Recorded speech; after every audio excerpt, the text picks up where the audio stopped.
Pinagdiriwang ngayong araw ng buwan ng Abril ang ika-80 taon na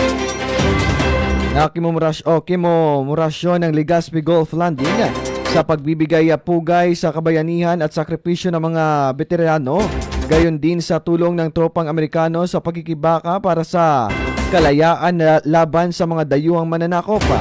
Matatandaan na 8 dekada na ang nakalipas mula na magsama ang mga gerilyang Pilipino at puwersa ng mga kaalyado upang palayain ang lungsod ng Legazpi mula sa mga mananakop. Ang matagumpay na paglapag na sa Legazpi Golf ay naging hudyat ng pagsabak ng kapangyarihan ng mga Hapones sa Albay sa buong rehiyon ng Bicolandia. Ngayon, inaalala at binibigyang pugay ang mga sundalo, mandirigmang gerilya at mga sibilyang nagbuwis ng buhay alang-alang sa kalayaan. Ang kanilang tapang at determinasyon sa gitna ng panganib ay patuloy na nagsisilbing inspirasyon sa mga bagong henerasyon ng mga Pilipino.